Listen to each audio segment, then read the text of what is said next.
Olá, tudo bem com vocês? Sejam todos bem-vindos mais uma vez à nossa classe de professores. Saiba que esse material é preparado com todo carinho para que você, professor, possa ter um material aí a mais para ser utilizado na sua igreja. Pastor Bruno, seja bem-vindo. Obrigado, pastor. Prazer tê-lo conosco aqui mais uma vez. Pastor Wesley, a segunda vez conosco. Iniciamos essa lição juntos. Verdade. Né? Foi gravado na igreja de Copacabana. Foi muito gostoso. Muito bom, pastor. Obrigado por tê-lo.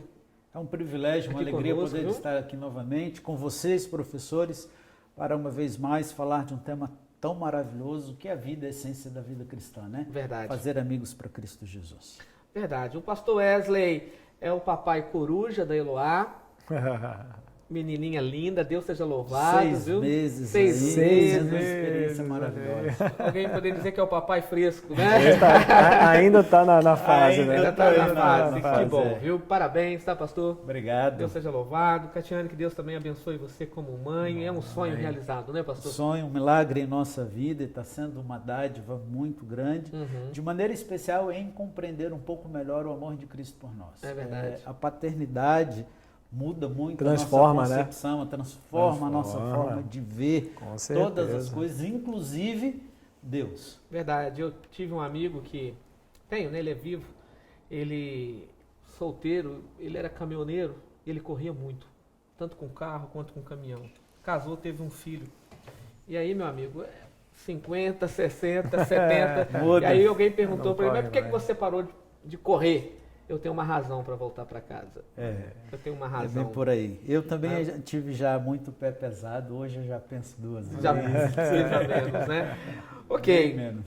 E nós temos, pastores, cada escola sabatina que apresentamos aqui, a lição para o professor, nós temos um vídeo baseado nas 52 dicas.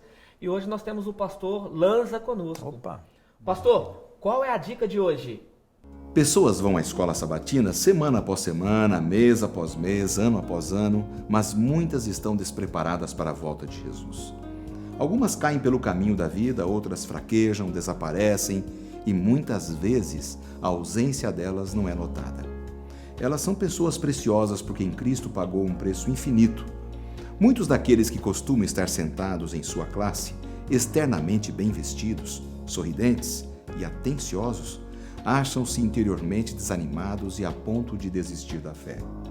Há feridos, magoados, ansiosos, depressivos, desempregados, que estão entre nós em nossa unidade da escola sabatina, ansiosos por uma palavra, acreditando que você poderia ser o instrumento divino para conectá-los à solução dos seus problemas.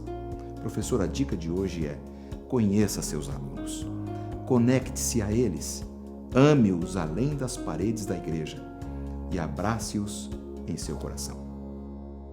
Obrigado, pastor Lanza, pela dica de hoje. Eu repito algo para você novamente, professor. Use essas frases, use essas dicas, com certeza vai contribuir muito aí na classe de professores, na classe com os alunos. É importante que você, diretor da escola sabatina, utilize-se também deste material, ok?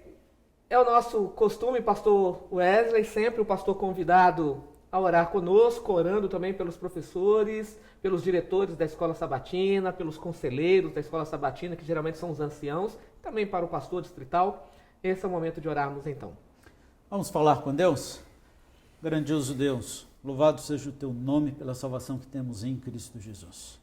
De maneira especial e em nome do nosso Salvador, clamamos por poder do Espírito sobre a nossa vida, ao estudarmos e comentarmos sobre a Tua Palavra. Amém. Esteja com os professores, os diretores, os anciões, que são conselheiros e pastores locais, e também com os pastores, Senhor, ao recapitular, ao lembrar, ao estudar esta lição com a igreja. Amém. E que o Teu Espírito possa tomar posse, ser derramado de maneira especial e abundante na vida de cada membro, de cada aluno, para que nós possamos, de maneira intrépida, falar do Teu Evangelho, para que Cristo Jesus possa alcançar outros corações. Amém. Dirige-nos nestes momentos por Jesus. Amém. Amém. Amém. Ok, nós estamos aí na 11ª lição Opa. do trimestre. Saímos agora do dia 31, pastores, do nosso projeto Maná. Foi uma bênção. Amém. Graças a Né? Deus. E tenho certeza que aqueles que fizeram a assinatura da lição para a família serão ricamente, né? Ricamente Abençoados. abençoados. Verdade, com Muito. certeza. Obrigado, viu? Porque você se envolveu, você vestiu a camisa da Escola Sabatina e algo diferente aconteceu nos distritos, viu? Foi gostoso ver no domingo do dia 23 as igrejas envolvidas, fazendo aí o trabalho. Teve igrejas que fizeram uma live. Uma live, né? Foi muito É bom. muito legal. Muito legal mesmo. E a lição, então, a 11ª lição, o título é Compartilhando a História de Jesus Cristo. Pastor Bruno, leia, por favor, aí o verso para memorizar. Está na primeira carta de João, o capítulo 5, verso 13. Vamos lá. Estas coisas vos escrevi, a fim de saberdes que tendes a vida eterna, a vós outros que credes em o nome do Filho de Deus. Ok? Sabe o que é interessante, pastores e queridos professores? João é um dos poucos escritores da Bíblia que escreve o objetivo do seu evangelho. Por exemplo, quando ele termina o seu evangelho, ele diz, ó, este foi escrito para que todos creiam que Jesus Cristo é o Filho de Deus. Quando ele escreve a sua carta, ele também coloca a razão de ser da carta. Alguns livros você tem que cavar fundo aí para entender, Isso. né? Qual é o objetivo. Já o evangelista João, ele deixa qual é o foco. O foco é que todos Sei possam como é. entender. A gente já sabe onde ele vai chegar, né? Justamente, que Jesus Cristo é o Filho de Deus. O foco dele é este. Agora, a lição, o ponto forte da lição nesta semana é o poder do testemunho. E alguém certa vez disse que o maior poder do Evangelho é uma vida transformada. Este é o maior poder do Evangelho. Não tem nada que fale mais poderosamente do que uma vida transformada. No livro Caminho para Emaús, faz uma citação, é baseado exatamente neste episódio, né? Lá no seu final, o autor diz que a prova de que nós temos que a razão, que a lógica, que os argumentos não mudam vida, é que os discípulos estavam caminhando desanimados, apesar de tudo o que haviam ouvido. Visto e ouvido. Mas ainda assim não haviam experimentado Cristo Jesus. Incrível, né? E estavam desanimados. E quando eles têm essa experiência, esse contato, que a mente se abre, que eles têm uma experiência real na vida deles, tudo toma uma nova perspectiva. E eles voltam, inclusive, correndo o caminho, né? Sim. Com um novo evangelho, com uma nova forma de falar, de compartilhar a história do Mestre. Verdade. Interessante que quando Pedro estava ali se escondendo, né? Ah, você esteve com ele. O seu modo de falar é de alguém que esteve com ele, né? E Pedro ali negou 3 vezes, né? Mas Pedro, o testemunho de Pedro, mesmo não querendo, Foi poderoso. Foi poderoso. Não tinha como negar, né? Verdade. Verdade. E aí, a lição, então, ela trabalha com um conselho prático do poder do testemunho. E aí, já fazendo anexo com a lição de domingo, Jesus é o fundamento do nosso testemunho. Sim. Eu não posso esquecer que a fala de João Batista é uma das mais importantes da Bíblia. É necessário que eu diminua para que ele cresça. Infelizmente, hoje há uma inversão, né? Tem muitos que Nós querem estamos querendo aparecer. ser centro, né? Justamente. Estamos querendo E ser essa centro. parte, pastor, Patrick, eu gostaria de ressaltar que o testemunho ele é importante porque o que é mais irresistível, o conteúdo ou o testemunho?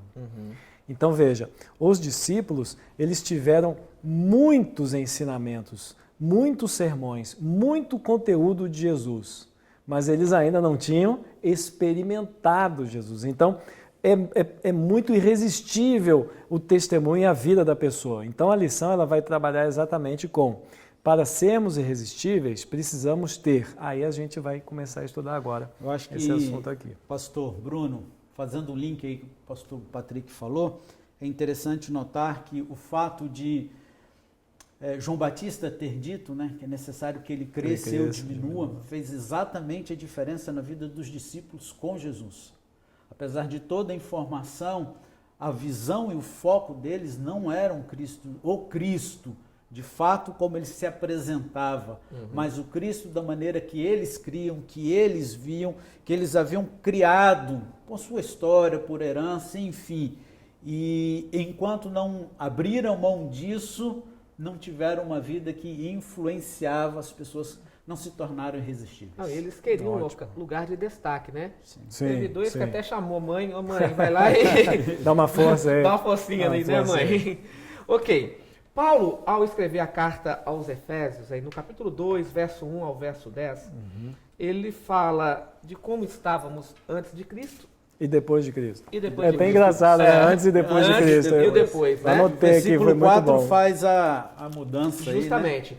Certa vez eu li uma história, eu recebi aí nessas mensagens que a gente recebe do WhatsApp, eu até tirei um print e guardei, foi o pastor Valdeir que colocou essa frase no grupo dos pastores. Um jovem cristão pergunta para o seu pastor: quando eu era do mundão, eu não passava nenhuma dificuldade, eu não tinha problema nenhum, eu não sentia dor nenhuma, pastor. Por que hoje eu sou cristão, eu sinto dor?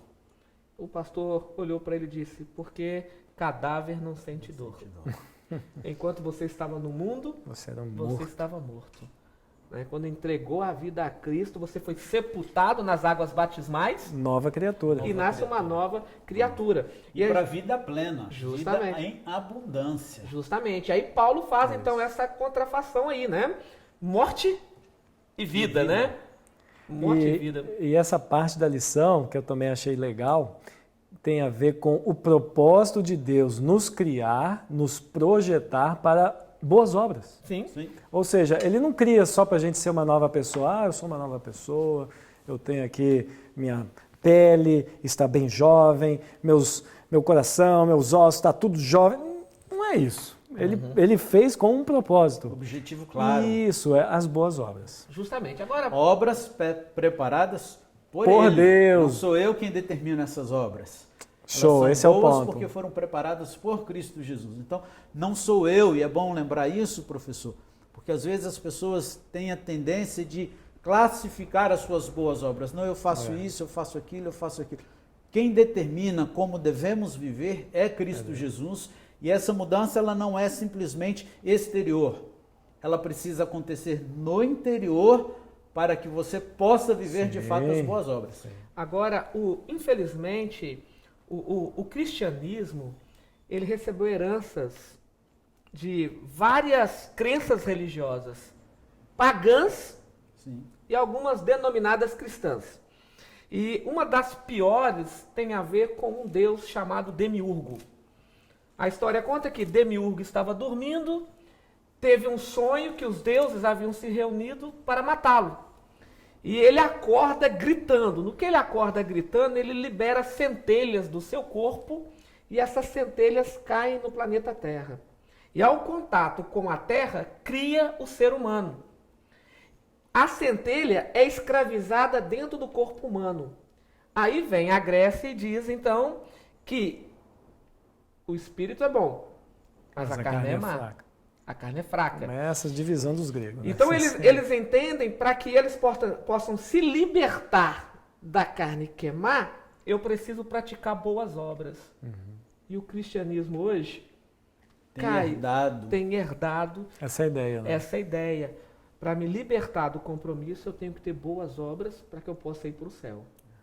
Como se eu fosse salvo pela salvação, pelas Então obras. qualquer um pode fazer uma boa obra em qualquer lugar, em garantido. qualquer período, Aham. seja com muito ou pouco dinheiro, e pronto, está resolvido. Justamente. Não Agora, é o que assim, Paulo fala em Efésios 2, verso 8, verso 10? Opa! Gostaria que vocês pudessem me ajudar aí, Efésios 2, 8, pastor Wesley, Efésios 2, 10.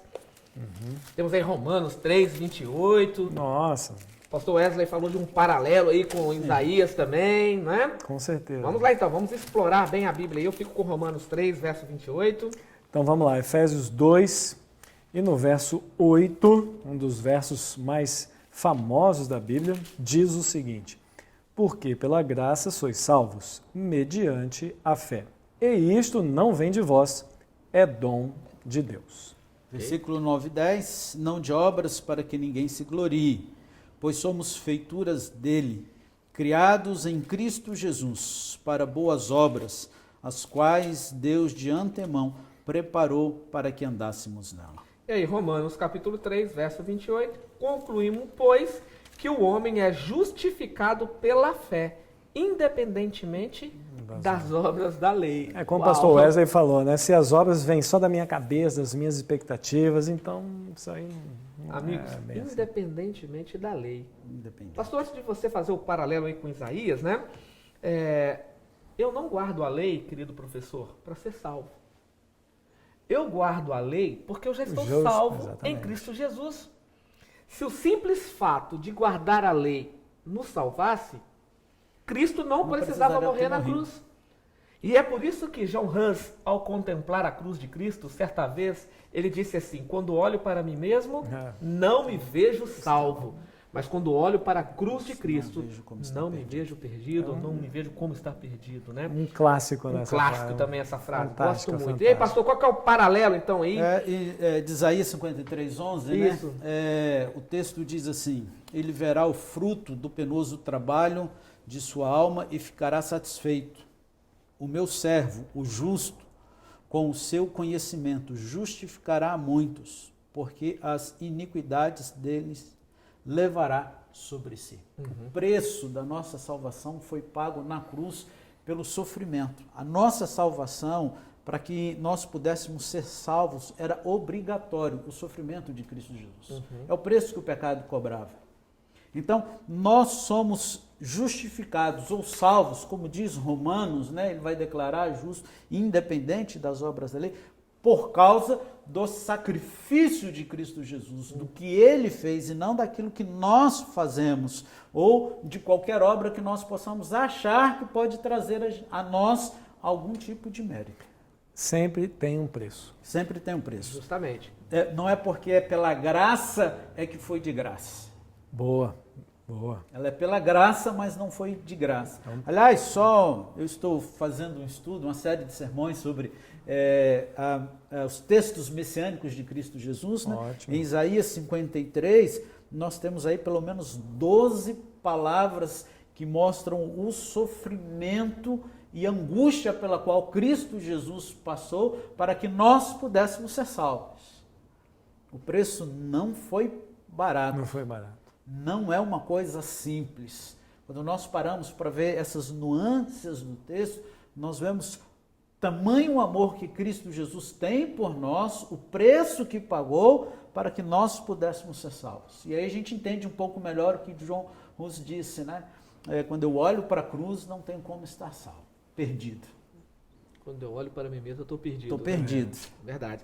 Agora, de fato, para mim e para você, é de graça. Mas Deus pagou um preço. E um preço que nós não temos condições nenhuma De pagar. de pagarmos, né? Nenhuma.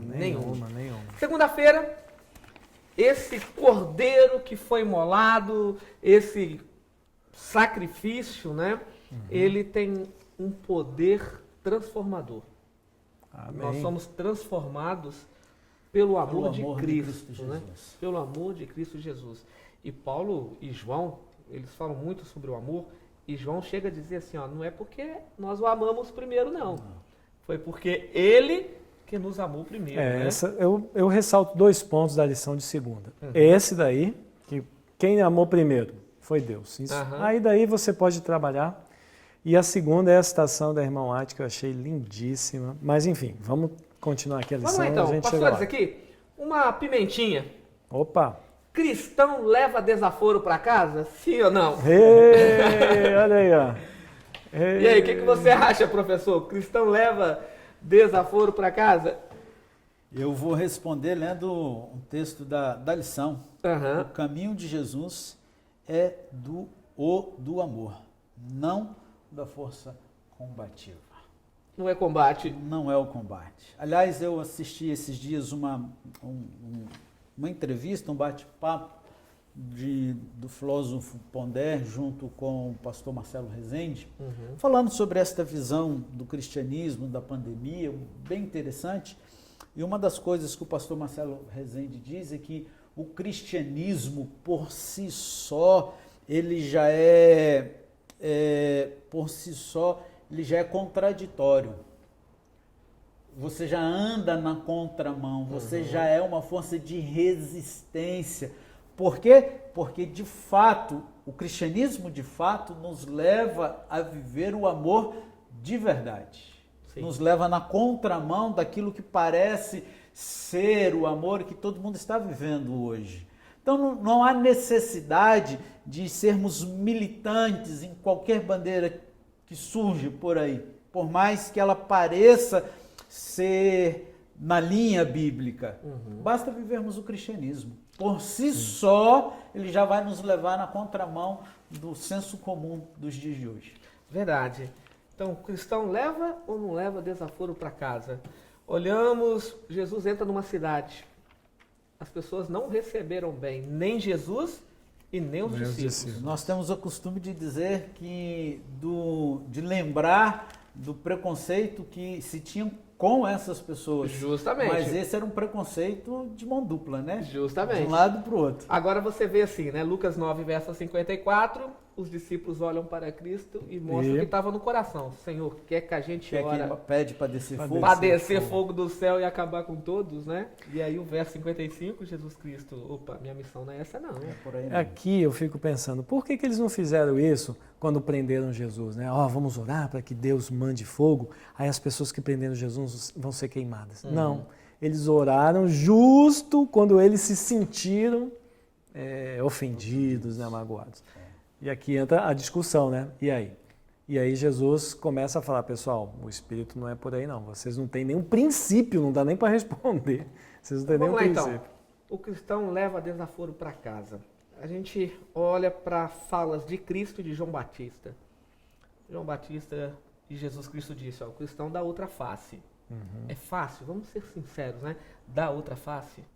Não, dificílimo. Não é. Não é fácil.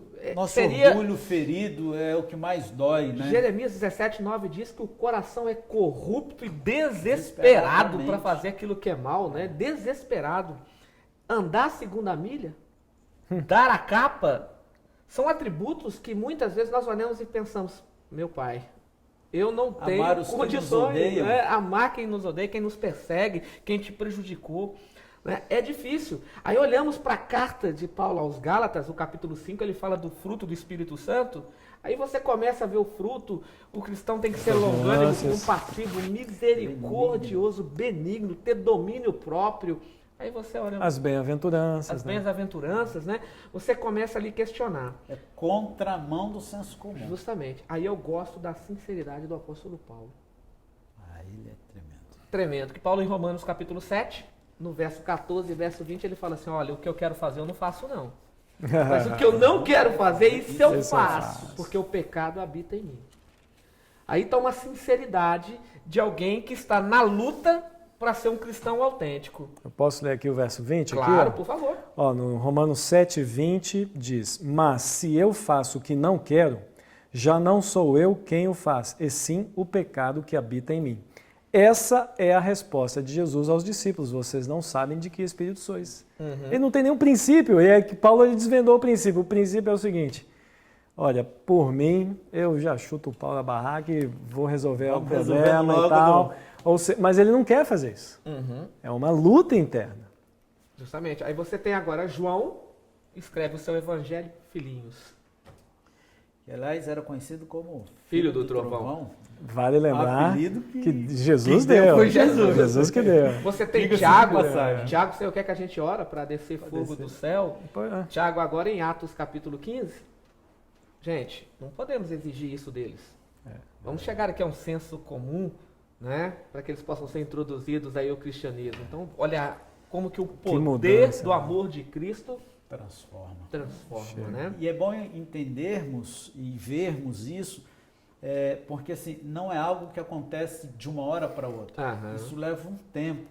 Então, é bom destacar isso, porque quando vemos, e às vezes temos a tendência de destacar essas características do amor e deles já benigno na vida do cristão, mas às vezes nós esquecemos que isso é um processo. Então, não desanime se você ainda não chegou lá. Sim.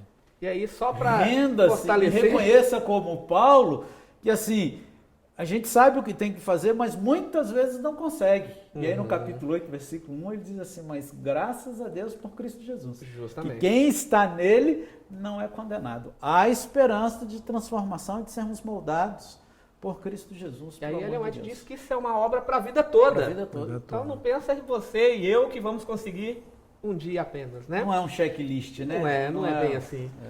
Terça-feira, contando a história de Jesus, né? Estava revendo uma frase de um cantor chamado John Lennon. Em 1966, sabe o que John Lennon disse? Se for o que eu estou pensando. Os Beatles são mais populares que Jesus Cristo. Aí, ó. E chegará um momento que ninguém saberá quem foi Jesus Cristo. Eu fiz uma pergunta para a Júlia e para o Giovanni. Quem é John Lennon? Sei Nem não, pai. sabe. Não sei não. Quem é Jesus? Opa. Na hora eles responderam quem é Jesus Cristo, né? Interessante. Contando a história de Jesus. A história de Jesus Cristo é uma história que atrai, é uma história que muda a vida. Quantas pessoas não foram e não são salvas no nome de Cristo Jesus, né? Jesus. E aliás, essa história ela precisa ser contada pelo testemunho de vida, né? Aham. A gente volta novamente ali, a lição de terça-feira, ela nos traz exatamente esse contexto, né? Porque Jesus envia aí os primeiros missionários. Até então, Jesus Cristo geralmente pedia para as pessoas não falarem nada, para ficarem quietas, para não... Desta feita, neste milagre, nesta situação, ele faz exatamente o inverso. Eu acho isso maravilhoso. Aqui, pastor Patrick, eu gostei dessa lição de terça, porque ela enfatiza 2 homens endemoniados, né? Improváveis, né? O livro de Marcos é só um, né? Mas enfim, a história... Mas aí o que acontece? Jesus faz um milagre, o homem se liberta, o homem é liberto por Jesus.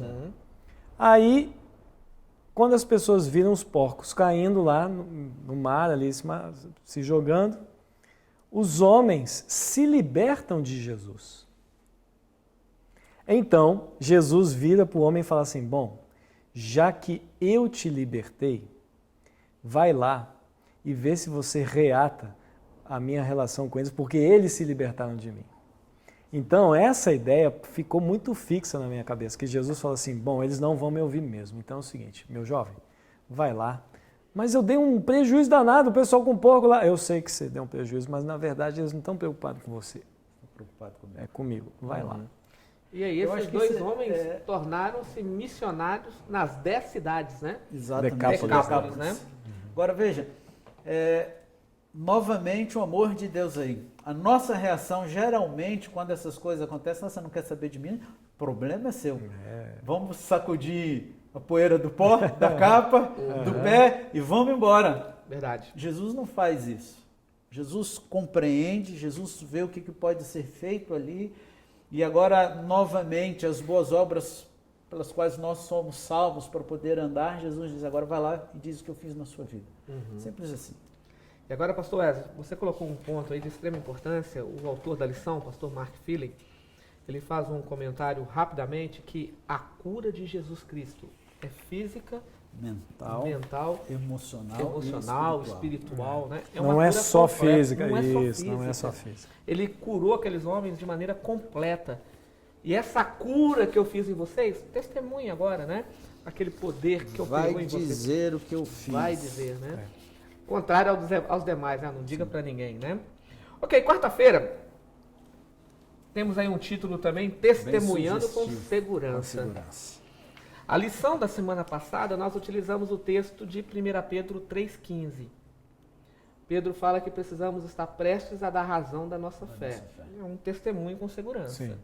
Né? Para testemunharmos com segurança, eu preciso me aprofundar na Bíblia, eu preciso estudar a Bíblia, eu preciso conhecer o autor das Escrituras, eu preciso ter um relacionamento com ele, eu preciso me demorar na presença de Deus. E a lição da Escola Sabatina, ela vai deixando isso de maneira bem clara, né? Principalmente aí a lição de quarta-feira. A lição de quarta e quinta, ela explora muitos versos bíblicos, né? E a lição de quarta, por começar a explorar esses versos bíblicos, me passou a impressão que o autor ele foi muito cuidadoso, né, o pastor Mark Finley, em alimentar a nossa vida espiritual. Por quê? Porque quando eu compartilho aquilo que eu tenho. Sim. Se eu não tenho, como é que eu vou compartilhar? E aí está o maior desafio, às vezes, e medo que as pessoas têm em dizer que são salvos. Porque muitas vezes o cristianismo, a vida do cristão e do adventista de maneira especial, ela passa a ser um checklist. Guardo o sábado, ok. Guardo o sábado no seguinte, parei de trabalhar no pôr do sol, né? Diga-se de passagem, fui à igreja, devolvi o dízimo, dei estudo bíblico, fui para a comissão, enfim, todas aquelas atividades que a gente realiza.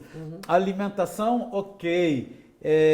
Testemunho, ok. Não matei ninguém, ok. Não tomo o nome de Deus em vão, ok. E aí quando chega na hora de falar assim, você é salvo, dá aquele frio na barriga. Por que dá o frio na barriga?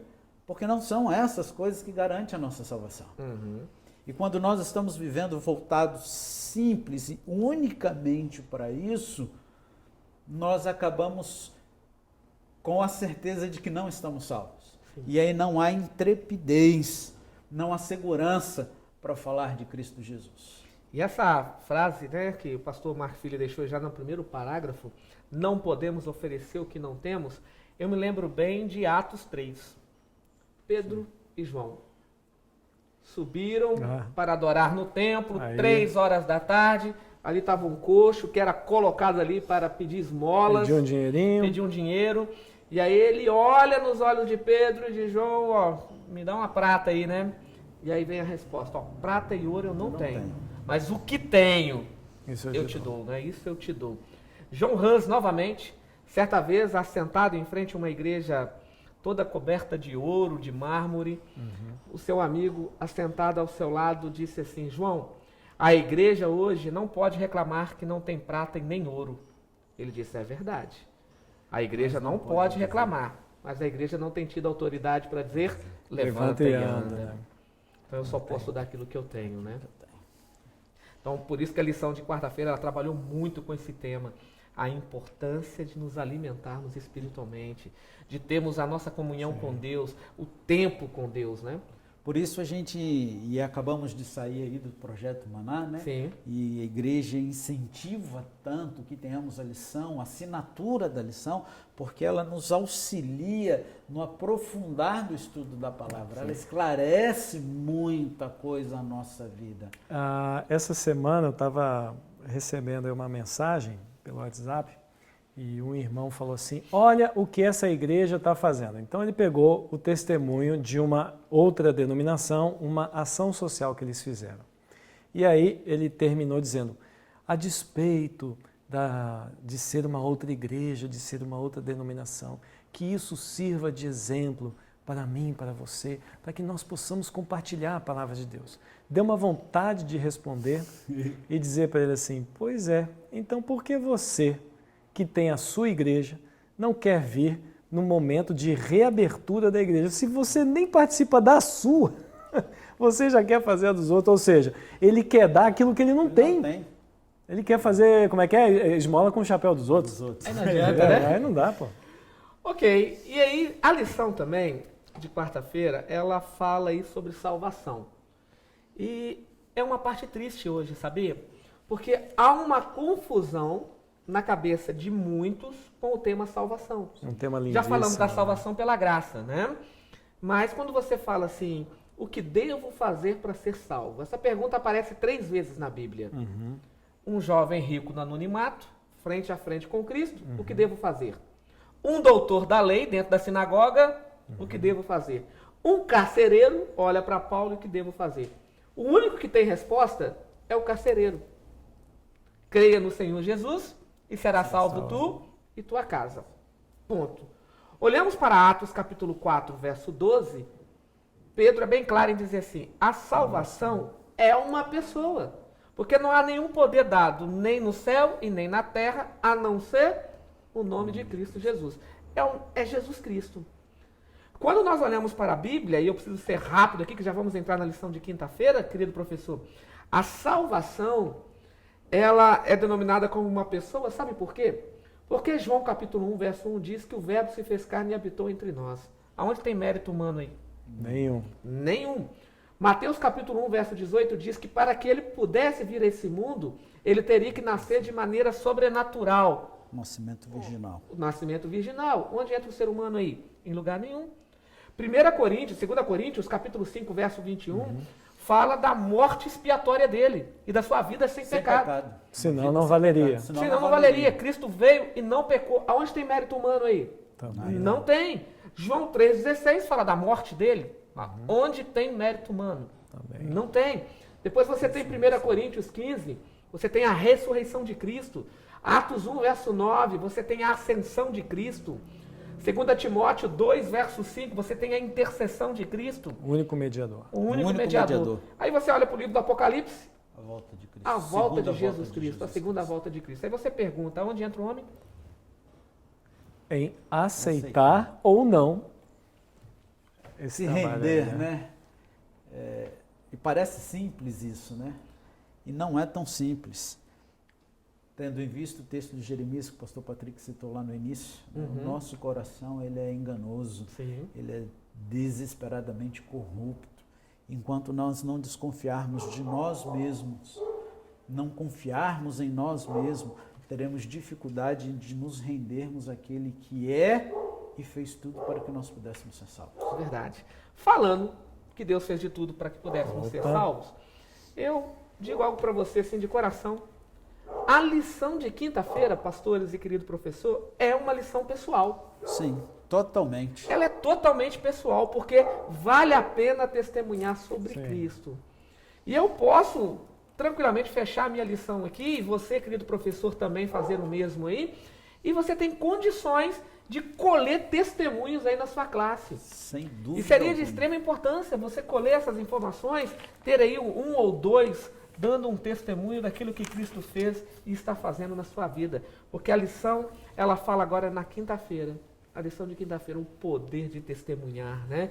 Aquilo que Cristo fez em nós. E eu termino com a frase que usamos no início, do pastor Mark Philly. A maior evidência do evangelho na vida de alguém é uma vida transformada. Querido professor, que Deus te abençoe, que Deus lhe use mais uma vez. Obrigado, pastor Wesley. Obrigado, pastor Bruno, por estar aqui Obrigado, conosco. pastor Patrick. Vamos orar nesse momento. E ainda temos o desafio do professor Nota 10. Professor Nota 10. Pastor Bruno? Oremos então. Querido Deus, amado Pai, muito obrigado pelo ensinamento que o Senhor nos deu e essa motivação, porque o nosso coração está sendo transformado, convencido pelo Teu Espírito Santo.